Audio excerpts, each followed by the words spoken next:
चलिए बढ़ते आगे और बात करते हैं कुछ अहम खबरों पर। सिक्योरिटी फोर्सेस ने डोडा के ठाटरी के पास फाक्सू के जंगलात में एक तलाशी मुहिम चलाकर 5 लाख रुपए के इनामी लश्कर दहशतगर्द जमालुद्दीन गुजर उर्फ अबू बकर को गिरफ्तार किया है। जमालुद्दीन किश्तवाड़ में एक्टिव 7 मोस्ट वांटेड दहशतगर्दों में से एक है और दहशतगर्द जमालुद्दीन किश्तवाड़ के पटना केशवान का रहने वाला है। उसकी गिरफ्तारी को किश्तवाड़, डोडा और रामबन में फिर से अपना नेटवर्क मजबूत करने में वो जुटे दहशतगर्दों के लिए एक बड़ा झटका बताया जा रहा है। जराये ने बताया है कि जमालुद्दीन नवंबर 2018 में किश्तवाड़ में बीजेपी लीडर अनिल परिहार और उनके भाई के कत्ल और उसके बाद इसी साल अप्रैल महीने में आरएसएस लीडर चंद्र प्रकाश और उनके पीएसओ के कत्ल में भी शामिल रहा है। 22 जून को किश्तवाड़ के सरवा जंगल में जमालुद्दीन अपने साथियों के साथ सिक्योरिटी फोर्सेस की घेराबंदी में फंस गया था, लेकिन मुठभेड़ में जख्मी होने के बावजूद वो बच निकला था। उसके बाद वो डोडा की तरफ निकल गया और ठाटरी के पास एक जंगल में छिपकर अपना इलाज कराने लगा, लेकिन ज़रूरी दवाओं और मुनासिब इलाज न मिलने की वजह से उसकी हालत लगातार बिगड़ रही थी। अपनी मौत को सामने देख उसने किसी तरह से सिक्योरिटी एजेंसियों से रब्ता करते हुए सरेंडर कर दिया। ये एक रिलायबल इन्फॉर्मेशन हमें रिसीव हुई थी और उसी रिलायबल इन्फॉर्मेशन पे 26 RR और डिस्ट्रिक्ट पुलिस डोडा ने रिएक्ट किया और ये हमें इन्फॉर्मेशन थी कि मिलिटेंट जो ठाटरी के कोई फॉरेस्ट है उसमें प्रेजेंट हैं और अकॉर्डिंगली सर्च और कॉर्डन लगाया गया और जिसके दौरान एक militant namely Jamaluddin son of Kehardin, ये यहाँ का है, केशवान का है, कश्तवाड़ एरिया का है, वो जो कि अरेस्ट किया गया और उसके साथ एक AK-47 और एक मैगजीन और कुछ ईडेबल सामान है उसका, वो भी पकड़ा गया है। और इस खबर पर मजीद बातचीत के लिए जी मीडिया नुमाइंदे राजा रहबर जमाल हमारे साथ डोडा से जुड़ गए हैं। राजा, सबसे पहले आपसे जानना चाहेंगे कि आखिर कौन से वक्त में आकर इसने खुद सरेंडर किया है, क्योंकि जाहिर सी बात है कि काफ़ी ज़्यादा मामले इसके पीछे चल रहे थे कि इसके ऊपर और किसी तरीके से पिछली बार भी बचकर निकल गया था, लेकिन जब इसको अपनी मौत सामने दिखाई दी तो इसने खुद सरेंडर किया है। अभी तक पुलिस को क्या कुछ जानकारी इससे हासिल हुई है, क्योंकि जाहिर सी बात है कि इसके टच में और भी बहुत से लोग होंगे? इसमें जो है पहले तो बहुत बड़ी कामयाबी मिली है, ये सिक्योरिटी फोर्सेस के लिए एक बहुत बड़ा कामयाबी है ये, क्योंकि पिछले 2-4 महीनों से जो है डिस्ट्रिक्ट डोडा और डिस्ट्रिक्ट किश्तवाड़ की अगर खासकर बात की जाए तो मिलिटेंसी की गतिविधियां जो है वो बढ़ती जा रही थी। तो उसमें जो है ये जमालुद्दीन जो लश्कर तैयबा का यह आतंकी जो पकड़ा गया है, जो जिसने स्ट्रगल किया है, वो जो है पिछले जब केशवान का, आपको याद होगा जब केशवान में एक एनकाउंटर हुआ था उसमें ये भागने में कामयाब हुआ था। सिक्योरिटी फोर्सेज के जो है कुछ जवान उसमें जख्मी भी हुए थे, लेकिन ये जख्मी सब नहीं भागने में कामयाब हुआ था उस दिन। तो आज जो है जो सिक्योरिटी फोर्सेज को कामयाबी मिली है उसमें जो है ये इसको पकड़ लिया गया है। इससे जो है AK-47 और कुछ जो एम्यूनिशन है वो भी पकड़ा गया है और कुछ बाकी भी मटेरियल है जिसको जो है वो इन्वेस्टिगेशन चल रही है और जल्द इससे जो है ज्यादा इंकशाफ होने की जो इम्कान है और ज्यादा जो है अरेस्ट होने के जो है इम्कान हो रहे हैं। जी, और इसके अलावा आपसे जानना चाहेंगे कि जिन लोगों के उसमें ये मुलविस था, इससे पहले अगर हम देखें तो अलग अलग मामलों में मुलविस बताया जा रहा है, क्या उसके बारे में भी कुछ पूछताछ की जा रही है कि उस वक्त इसके साथ में कौन लोग थे? क्योंकि हमें जो जिस तरह से बताया है कि अलग अलग जगह पर जो चाहे वो परिहार ब्रदर्स हो या फिर इसी साल महीने के अंदर जो है आरएसएस लीडर चंद्र प्रकाश और उनके पीएसओ के कत्ल का मामला हो, उसमें भी मुलविस रहा था, तो क्या उस बारे में भी कोई पूछताछ की गई है? बिल्कुल इन बातों से जो है इन बातों को नकारा नहीं जा सकता है, क्योंकि पिछले जो एक लिस्ट निकाली गई थी डिस्ट्रिक्ट पुलिस किश्तवाड़ की जानिब से 8 वांटेड आतंकियों की जो एक्टिव हैं किश्तवाड़ में, तो उनमें से ही जो है ये जमालुद्दीन जो है वो भी उन्हीं में से एक था, जिस पर 5 लाख रुपए जो है इनाम रखा गया था। और जो चंद्रकांत आरएसएस के लीडर जो चंद्रकांत जी थे और जो परिहार ब्रदर्स का जो कत्ल हुआ था उसमें भी इसका जो है हाथ हो सकता है, क्योंकि उसमें बातों का भी हाथ हो सकता है, इसका भी हाथ होने की जो है संभावना है। उसके साथ साथ जो है जो राइफल स्नैचिंग का मामला हुआ था, जो डीसी साहब के पीएसओ थे, उनका जो राइफल स्नैचिंग का मसला हुआ था उनके रेंटेड रूम से, वो भी बिल्कुल टाउन के बीचों बीच से, तो उसमें भी जो है इसका हाथ कहा जा सकता है। लेकिन अब सारी बातें उसी वक्त क्लियर अब हो सकती है, क्योंकि इन्वेस्टिगेशन चल रही है और जल्द ही जो है बड़े इंकशाफ होने की जो है उम्मीदें हैं। बहुत बहुत शुक्रिया मजीद बातचीत के लिए, तमाम अपडेट के लिए आपका। आप नजर बना रखिएगा, आगे भी आपसे अपडेट लेते रहेंगे। साल 1996 में दिल्ली के लाजपत नगर बम ब्लास्ट में 24 साल से जेल में बंद 3 कश्मीरी शहरियों को दिल्ली हाईकोर्ट और राजस्थान हाईकोर्ट ने बेकसूर करार देते हुए रिहा कर दिया है। ये लोग जयपुर और तिहाड़ जेल में सजा काट रहे थे। बेगुनाह लोगों में लतीफ़ अहमद शमसावरी को काठमांडू से पकड़ा गया था और जिसके बाद उन्हें दिल्ली पुलिस सेल में रखा गया था। लतीफ़ का कहना है कि उसको यकीन ही नहीं हो रहा है कि वो अब आज़ाद है। लतीफ़ के घर पहुंचने पर उसका पूरा कुनबा आंसुओं के सैलाब में डूब गया। नमछावल का रहने वाला मिर्ज़ा हुसैन और हसानाबाद का रहने वाला मोहम्मद अली भट्ट भी जेल से छूट कर आए हैं। ये भी इसी मामले में जेल में थे। तीनों के घर पहुंचने पर परिवार में खुशी मनाई गई। पहले बार जब हमने सुना है कि हम बरी हो गए तो पहले अली मोहम्मद गिर गया। मैंने सोचा पता नहीं क्या हो गया इसको। वो कह रहा है कि हम बरी हो गए। मुझे यकीन ही नहीं आ रहा है। मैंने नाजा को बताया क्या, वो नाजा भी रो रहा है कि हम बरी हो गए। सारे देख रहे हैं कि हम कश्मीरी में बात कर रहे थे। वार्ड में कम से कम 60 आदमी थे। क्या बात है, क्या हुआ क्या नहीं हुआ। बस हमें ये ख्याल ही हो गया कि भाई ये क्या कह रहे हैं। मैं बरी सच 17 साल की उम्र में पकड़ा गया। 24 साल के बाद आज मैं घर आ गया। जब हमने सुना वहाँ पे कि हम बरी हो गए तो फिर हम आपे से बाहर हो गए। मुकदमेवार भी सारे रोने लग गए वहाँ, और जो पूरा वार्ड था जो हमारे साथ थे वो भी रोने लग गए। फिर जब उनको लगा कि बरी हो गए, खुशी के आंसू थे। और वहाँ बुज़ुर्ग लोग भी थे जो वहाँ बंद है, 95 साल के बुढ़े बंद है।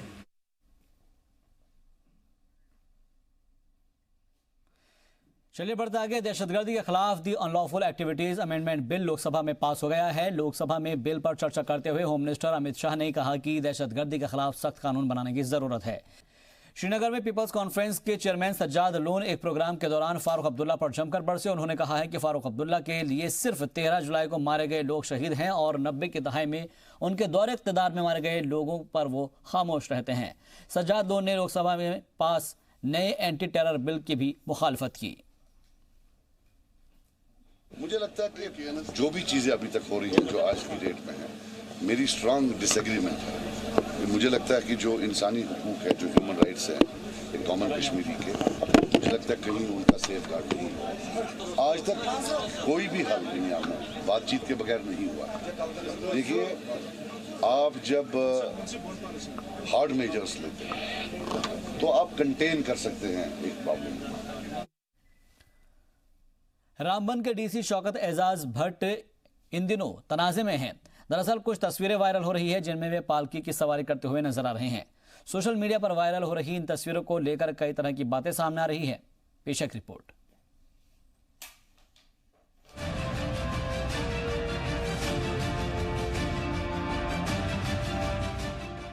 तस्वीरें रामबन के डीसी शौकत एजाज भट्ट की हैं। इन्हीं तस्वीरों की वजह से वो चर्चा में हैं।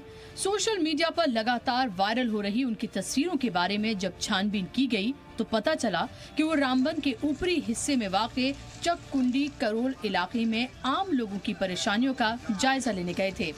मकामी लोगों का एक डेलीगेशन कुछ दिन पहले डीसी शौकत एजाज भट्ट से उनके ऑफिस में आकर मिला था। उन्होंने डीसी से अपने इलाके के हालात के बारे में जानकारी दी, जिसके बाद डीसी शौकत एजाज भट्ट ने डेलीगेशन को वादा किया कि वो इलाके का दौरा करेंगे और उनकी परेशानियों का हल भी करेंगे। वादे के मुताबिक डीसी शौकत एजाज भट्ट इलाके के दौरे पर पहुंचे। डीसी ने जिस गांव में जनता दरबार लगाया था वहां पहुंचना आसान नहीं था। रास्ता न होने की वजह से डीसी साहब पैदल ही निकले, जैसा कि आप तस्वीरों में भी देख सकते हैं।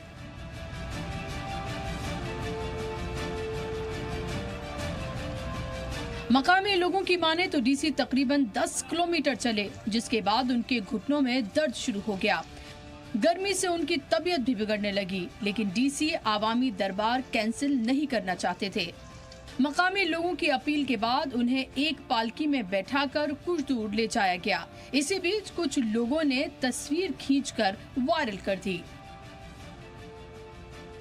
इससे पहले भी मतलब डीसी साहब के सिलसिले में जो एक मतलब वायरल हुआ है मतलब मैसेज एक जो इसमें आया है व्हाट्सएप पे या बाकी मीडिया पे, सोशल मीडिया पे, तो इस बारे में हमारी यही अर्ज़ है कि इन जैसा डीसी साहब जैसा या ऑनेस्ट और गरीब परवर ऑफिसर की छवि पर ये कुछ सवालात उठाने की कोशिश की जा रही है कि चंद मवाद परस अनासरों की वजह से।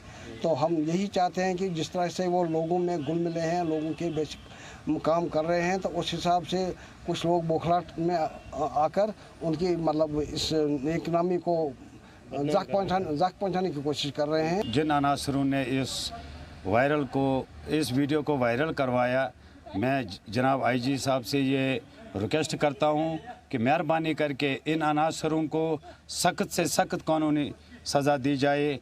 और डीसी साहब का हम बहुत शुक्रगुजार है कि डीसी साहब जितने रिस्पॉन्स मेरे ख्याल में पंचायती लेवल पर सरपंचों को दे रहा है, मैं उसको बहुत बहुत शुक्रिया अदा करना चाहता हूँ। तस्वीरें वायरल होने के बाद कुछ लोग डीसी शौकत एजाज भट्ट पर कार्रवाई की मांग कर रहे हैं, तो कुछ लोग उनकी हिमायत में खड़े हैं।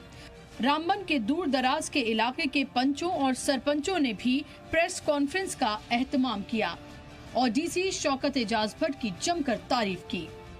हंगामी प्रेस कॉन्फ्रेंस बुलाने का मकसद ये है कि आज सुबह से हमने सोशल मीडिया के माध्यम से एक पिक्चर को वायरल होते हुए देखा गया और जिसमें ये इल्ज़ाम लगाया गया कि डिप्टी कमिश्नर रामबन जनाब शौकत एजाज साहब रामबन में शख्सी राज और महाराजा राज को बढ़ावा दे रहे हैं।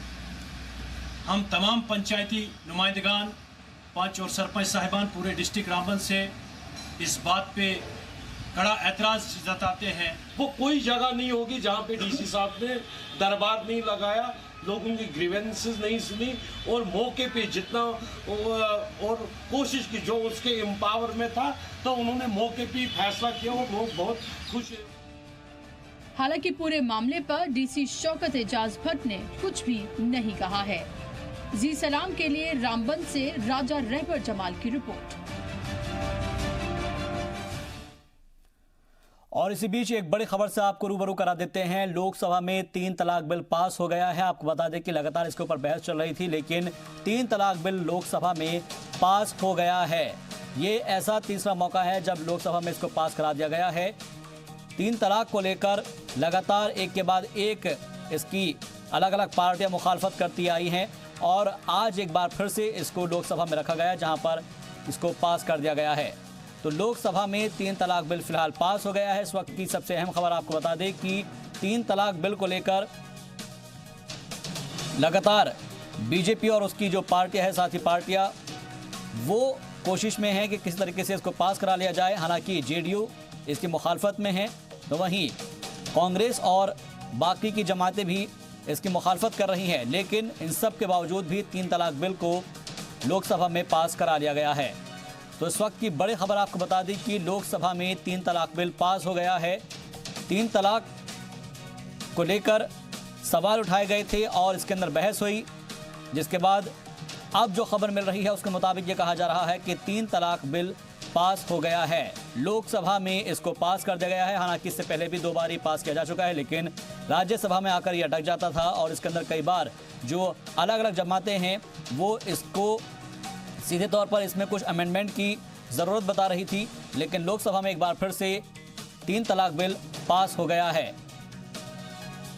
तो इस वक्त की अहम खबर, 3 तलाक बिल लोकसभा में पास हो गया है और अलग अलग जमातों ने इसकी मुखालफत भी की है। बिल पर असदुद्दीन ओवैसी की जानिब से इसकी मुखालफत की गई, लेकिन अब जो खबर मिल रही है उसके मुताबिक ये कहा जा रहा है कि लोकसभा में इसको पास कर दिया गया है। Please allow me division, sir. You're ignoring me. I'm moving the amendment. प्रश्न ऐसा अवधि ओबीसी प्रस्तुत संशोधन संख्या 15 को स्वीकृत किया जाए। जो सदस्य के पक्ष में आ गए, जो सदस्य विरोध में ना गए, मेरे विचार में निर्णय ना वालों के पक्ष में, ना वालों पर संशोधन स्वीकृत हुआ। प्रश्न है कि खंड 6 विधेयक का अंग बने। जो सदस्य इसके पक्ष में आ गए, जो सदस्य विरोध में ना गए, मेरे विचार में निर्णय हवालों के पक्ष में, हवालों के पक्ष में खंड 6 विधेयक का अंग बना। प्रश्न है कि खंड 7 और 8 विधेयक का अंग बने। जो सदस्य के पक्ष में आ गए, जो सदस्य विरोध में ना गए, मेरे विचार में मत विभाजन खंड ये मत करिए, खंड 7, 8। जो सदस्य इसके पक्ष में कि खंड 7(8) विधेयक का अंग बने वह अपने स्थान पर खड़े हो जाएं।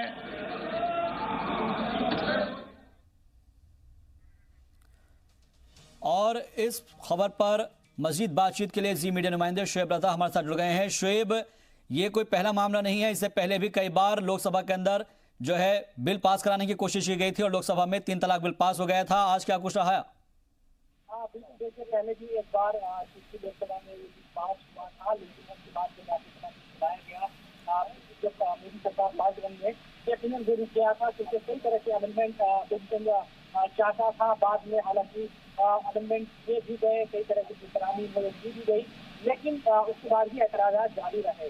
और मोदी हुकूमत ने 2019 में भी पिछले इस साल जब इंतखाबात हुए उसमें भी ये बड़ा वादा किया था कि उनकी सरकार आएगी तो वो लगातार इस ट्रिपल तलाक बिल को लेकर जो उनका देश निश्चय है उसको कानून बनाने को लेकर इसकी तरफ कदम बढ़ाएगी। और ये नजर आया है अब पहले ही सत्र में सरकार बनने के बाद इसी को पहले रिलीज कराया गया और आज जब लोकसभा में पेश किया गया, हालांकि जो ऐतराज़ात थे वो भी जी इस तरह से चाहे की बात करें, उन्होंने फिर से तमाम जो बातें हैं वो दोहराई को जो क्रिमिनल फौज है इसको लेकर 3 साल की सजा को लेकर वही बात दोहराई गई। कांग्रेस की तरफ से भी इसी तरह की बात कही गई और जो कांग्रेस के सांसद है किशनगंज से जावेद, उन्होंने ये कहा कि इसके स्टैंडिंग कमेटी को भेजा जाए। तमाम जो दूसरे अपोजिशन है, चाहे वो टीएमसी की बात करते हैं या फिर हम इस तरह से टीएमसी में वॉकआउट कर दिया जब वोटिंग हो रही थी, तो जो अपोजिशन है उन्होंने इस पर ऐतराज जताया।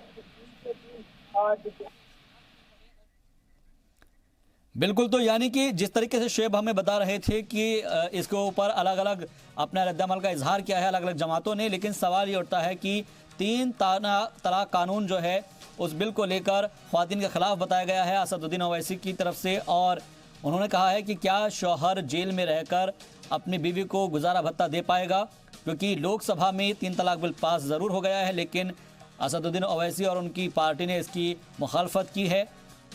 आपको बता दें कि 3 तलाक बिल में अमेंडमेंट की बात लगातार कही जा रही है कि आखिर शौहर को जब जेल भेजा जाएगा तो उसका जो रहन सहन का खर्चा है वो कौन उठाएगा। असदुद्दीन ओवैसी की तरफ से ये सवाल किया गया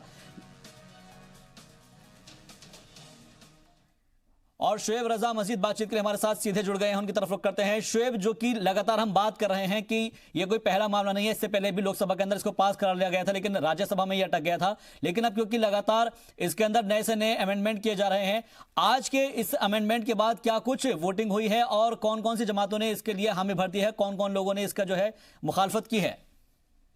बात है कि बिल पास हो गया है चूंकि लोकसभा से, और ये कम से कम सरकार की तरफ से जो कहा गया था, मोदी सरकार ने अपने पार्ट 1 जब थे मोदी सरकार की बात करें 2014 से 19 तक, तब भी लगातार इस मसले को उठाए रखा, तब भी इसको पेश किया गया था लोकसभा में, तब भी पास हुआ था। और फिर अब 2019 में जैसे ही सरकार बनी, पहले ही सत्र में सरकार इस बिल को लेकर आई और आज ये पास हो गया है लोकसभा से। 303 वोट इसके हक में पड़े और 82 जो वोट है वो इसके खिलाफ पड़े। टीएमसी ने चूंकि वॉकआउट कर दिया था, इसके अलावा समाजवादी पार्टी की तरफ से इसकी मुखालफत की गई, वहीं चाहे टीएमसी की बात करें, डीएमके की बात करें, कांग्रेस ने भी इसकी मुखालफत की। तो कुल मिलाकर ये बात अच्छी है कि लोकसभा से पास हो गया है। अब राज्यसभा में चूंकि गणित सरकार के माकूल अभी भी नजर नहीं आ रहा है, तो सरकार ये कोशिश जरूर करेगी और जो जानकार है वे उम्मीद लगा रहे हैं कि शायद कल ही राज्यसभा में इसको लेकर सरकार आए। हालांकि अभी 7 अगस्त तक भी क्योंकि जो सत्र है उसको बढ़ाया गया है, तो सरकार की कोशिश लगातार होगी कि राज्यसभा में इसको पास कराया जाए। लेकिन जिन सियासी जमातों ने, चाहे कांग्रेस हो या दूसरी जो सियासी जमातें हैं, जिन्होंने इसकी जो मुखालफत की है लोकसभा में, उनकी तादाद राज्यसभा में ज़्यादा है। ऐसे में कई जो छोटी पार्टियां हैं उन पर निगाह लगी रहेगी राज्यसभा में, क्या वो इस बार इस बिल की हिमायत करती है, क्योंकि जो बीजेपी की सहयोगी है जेडीयू, वो कहीं ना कहीं सरकार के खिलाफ है। इस बिल को लेकर उसकी अलग राय है। तो राज्यसभा में उनके भी सदस्य हैं। इसी तरह दूसरी जो सियासी जमातें हैं उन्होंने पहले मुखालफत की थी, तो क्या इस बार वो सरकार के साथ इस पूरे मसले पर आती है, क्या ये देखने वाली बात होगी। लेकिन आज बड़ी खबर यही है कि ट्रिपल तलाक बिल लोकसभा से पास हो गया है। पहले भी हमने देखा था कि लगातार इस मसले पर सियासत जरूर होती रही और आम चुनाव 2019 में इस मुद्दे को लगातार सरकार की तरफ से बड़ा मुद्दा बनाया गया था और उसी का असर है कि शुरुआत में ही सरकार अब इस बिल को लेकर आई और अब ये लोकसभा से कम पास हो गया। राज्यसभा से अगर इस बार बिल पास हो गया तो यकीनन ये मुकम्मल कानून सदर जमहूरिया की मुहर के बाद बन जाएगा। लेकिन शोएब, एक चीज और समझना चाहेंगे आपसे, क्योंकि ट्रिपल तलाक को लेकर अलग अलग लोगों के तर्क है, क्योंकि असदुद्दीन ओवैसी ने इससे पहले भी कहा है कि भाई जब आपका शौहर जेल में रहेगा तो उसका जो खर्चा है वो कौन उठाएगा। इसके ऊपर भी सवाल के ऊपर जवाब नहीं दिया जा रहा है और साथ ही ये कहा गया है कि खातून जब शिकायत करेगी तभी, इस बिल के अंदर जो है बताया गया है कि जब तक खातून शिकायत नहीं करेगी जो इससे पीड़ित है तब तक इसके अंदर एक्शन नहीं लिया जाएगा। और इसके अलावा और क्या कुछ अमेंडमेंट की बात निकलकर सामने आई है?